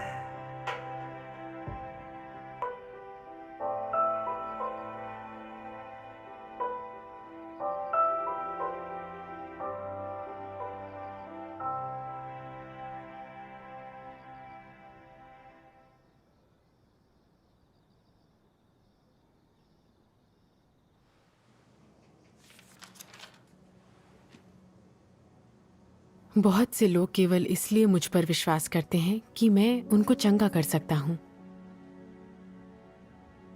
बहुत से लोग सिर्फ इसलिए मुझ पर विश्वास करते हैं कि मैं उनके शरीर से अशुद्ध आत्माओं को निकालने के लिए अपनी शक्तियों का इस्तेमाल करूंगा। और बहुत से लोग मुझसे बस शांति और आनंद प्राप्त करने के लिए मुझ पर विश्वास करते हैं। बहुत से लोग मुझसे सिर्फ और अधिक भौतिक संपदा मांगने के लिए मुझ पर विश्वास करते हैं। बहुत से लोग मुझसे सिर्फ इस जीवन को शांति से गुजारने और आने वाले संसार में सुरक्षित और स्वस्थ रहने के लिए मुझ पर विश्वास करते हैं। बहुत से लोग केवल नरक की पीड़ा से बचने के लिए और स्वर्ग के आशीष प्राप्त करने के लिए मुझ पर विश्वास करते हैं। बहुत से लोग केवल अस्थायी आराम के लिए मुझ पर विश्वास करते हैं और आने वाले संसार में कुछ हासिल करने की कोशिश नहीं करते। जब मैंने अपना क्रोध नीचे मनुष्यों पर उतारा और उसका सारा आनंद और शांति छीन ली, तो मनुष्य संदिग्ध हो गया। जब मैंने मनुष्य को नरक का कष्ट दिया और स्वर्ग के आशीष वापस ले लिए, तो मनुष्य की लज्जा क्रोध में बदल गई। जब मनुष्य ने मुझसे खुद को चंगा करने के लिए कहा, तो मैंने उस पर ध्यान नहीं दिया और उसके प्रति घृणा महसूस की। मनुष्य मुझे छोड़कर बुरी दवाइयों तथा जादू टोने की मदद खोजने लगा। इंसान ने मुझसे जो कुछ मांगा वह सब जब मैंने वापस ले लिया, तो सब लोग गायब हो गए। इसलिए मैं कहता हूं कि मनुष्य मुझ पर इसलिए विश्वास करता है क्योंकि मैं बहुत अनुग्रह देता हूं और प्राप्त करने के लिए और भी बहुत कुछ है।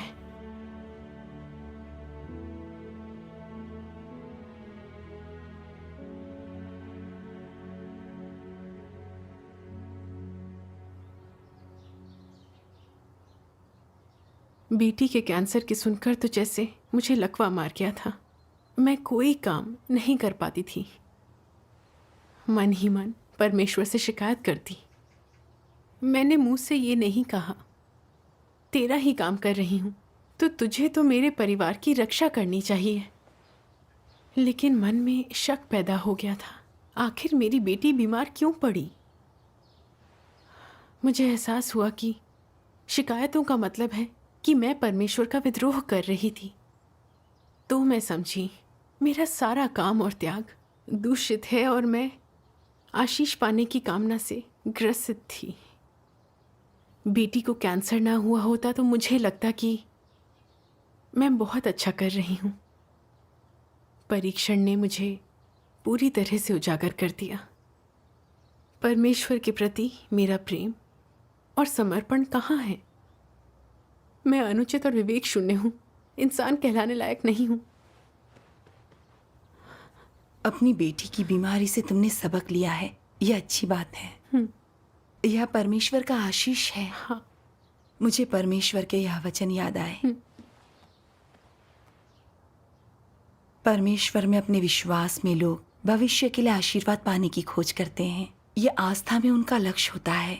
सभी लोगों की यही अभिलाषा होती है, लेकिन उनकी प्रकृति के भ्रष्टाचार का हल परीक्षण के माध्यम से किया जाना चाहिए। इंसान के जो जो आयाम अशुद्ध हैं, उनका पूरी तरह से शोधन किया जाना चाहिए। यह परमेश्वर की व्यवस्था है। परमेश्वर एक वातावरण बनाकर परिष्कृत होने के लिए बाध्य करता है, जिससे तुम अपने खुद के भ्रष्टाचार को जान जाओ। अंततः तुम उस बिंदु पर पहुंच जाते हो जहां तुम मरना, इच्छाओं को छोड़ना, उसके शासन का पालन करना चाहते हो। इसलिए अगर लोगों में बरसों का शुद्धिकरण नहीं है या कष्ट नहीं सहे हैं, तो वे अपनी सोच और हृदय में दैहिक भ्रष्टाचार के बंधन से मुक्त नहीं हो पाएंगे। जिन भी पहलुओं में तुम अभी तक शैतान के बंधन में हो, जिन भी पहलुओं में अभी तक तुम्हारी इच्छाएं और अपेक्षाएं हैं, यही वह पहलू हैं जिनमें तुम्हें कष्ट उठाना होगा। केवल दुख से ही सबक सीखा जा सकता है, जिसका अर्थ है सत्य पाना और परमेश्वर की इच्छा समझ पाना। वास्तव में कई सत्यों को कष्टदायक परीक्षणों के अनुभव से समझा जाता है।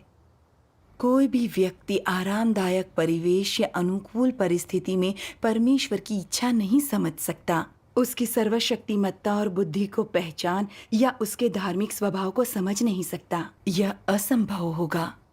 आमीन। आमीन।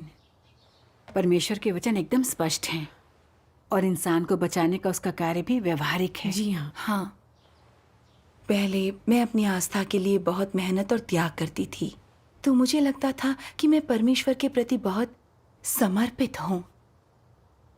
लेकिन जब बड़े लाल अजगर के कारण मुझे भागना पड़ा, तो मैं शिकायतें करने लगी। तब मुझे एहसास हुआ कि मेरे अंदर परमेश्वर के प्रति कोई भक्ति और समर्पण नहीं है।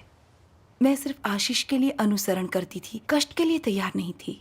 इसके पीछे भ्रष्टता और व्यर्थ की इच्छाएं थीं, और उनका शुद्धिकरण केवल न्याय और ताड़ना से ही संभव था। हाँ। अगर मैं उनसे न गुजरी होती तो कभी अपना असली आकलन न कर पाती। राज्य के आशीषों पर ही हमेशा विचार करती रहती। यह विवेकहीनता होती। उस अनुभव से मैंने सीखा कि जीवन में आगे बढ़ने के लिए कष्ट और मुश्किलें कितनी लाभकारी हैं। ये तो सच है। मेरी बेटी के जरिए परमेश्वर मेरी परीक्षा लेकर मुझे उजागर कर रहा है, और ये मेरे उद्धार के लिए ही है। ये उसका प्रेम है और मैं परमेश्वर की आभारी हूँ। आमीन।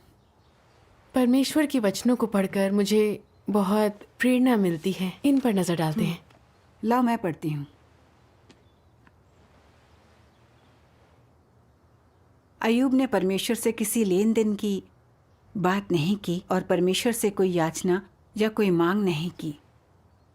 सभी चीजों पर शासन करने के परमेश्वर के सामर्थ्य और अधिकार के कारण उसके नाम की स्तुति की। उसकी स्तुति अपने आशीषों या दुखों पर निर्भर नहीं थी। वह मानता था कि इंसान परमेश्वर से चाहे आशीष पाए या दुख, परमेश्वर की सामर्थ्य और उसका अधिकार कभी नहीं बदलेगा। और इस प्रकार व्यक्ति की परिस्थितियां चाहे जो हों, परमेश्वर के नाम की स्तुति की जानी चाहिए। मनुष्य को धन्य परमेश्वर की संप्रभुता के कारण किया जाता है, और वह कष्ट भी उसकी संप्रभुता के कारण ही पाता है। परमेश्वर का सामर्थ्य और अधिकार इंसान की सभी चीजों पर शासन करता है। मनुष्य की नियति के उतार चढ़ाव परमेश्वर के सामर्थ्य और अधिकार को दर्शाते हैं। और जिसका चाहे जो दृष्टिकोण हो, परमेश्वर के नाम की स्तुति की जानी चाहिए। आमीन। अय्यूब ने अपने जीवन में यही अनुभव किया और जाना। अय्यूब के सभी विचार और कार्यकलाप परमेश्वर के कानों तक पहुंचे थे और परमेश्वर के सामने आए थे और परमेश्वर द्वारा महत्वपूर्ण माने गए थे। परमेश्वर ने अय्यूब के इस ज्ञान को और ऐसा हृदय होने के लिए अय्यूब को खूब संजोया। इस हृदय ने हर समय हर जगह परमेश्वर के आदेश की प्रतीक्षा की और खुद पर आने वाली हर एक चीज का स्वागत भी किया। अय्यूब ने परमेश्वर से कोई मांगे नहीं की। उसने स्वयं अपने से जो मांगा वह यह था कि परमेश्वर की सभी व्यवस्थाओं की प्रतीक्षा करे, स्वीकारे और आज्ञा पालन करे।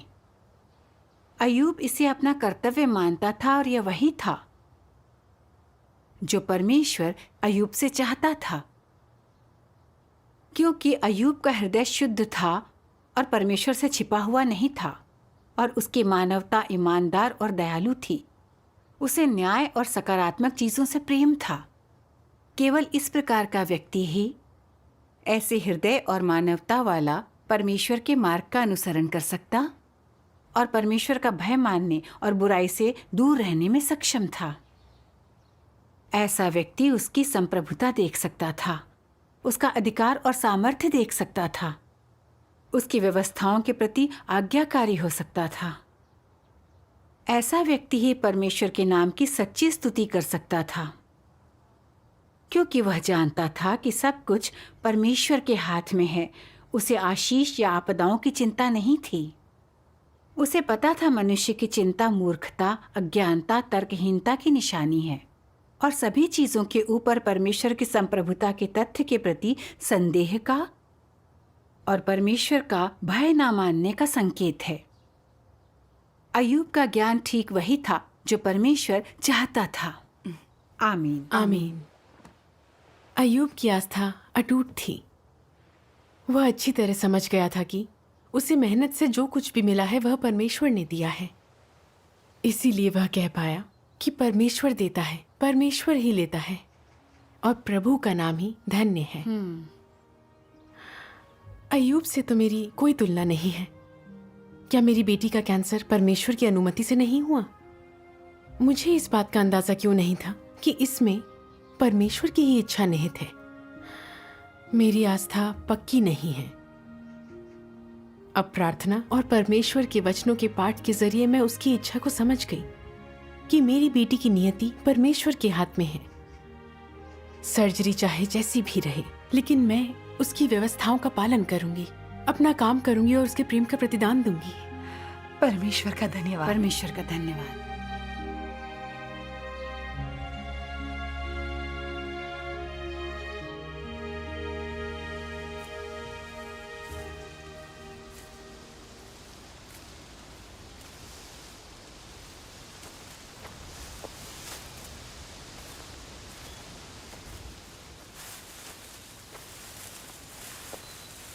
एक ब्रेक ले लेते हैं, थोड़ा पानी वानी पी लो। हाँ ठीक है।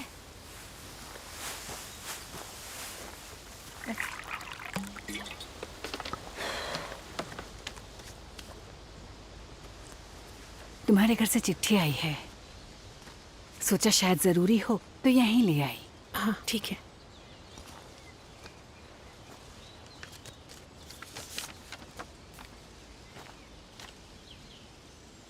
मॉम, एक खुशखबरी है।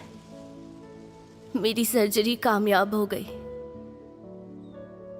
ऑपरेशन के दिन मैं डरी हुई थी, परमेश्वर से प्रार्थना करके ऑपरेशन की कामयाबी के लिए दुआ मांग रही थी कि सब ठीक ठाक हो जाए।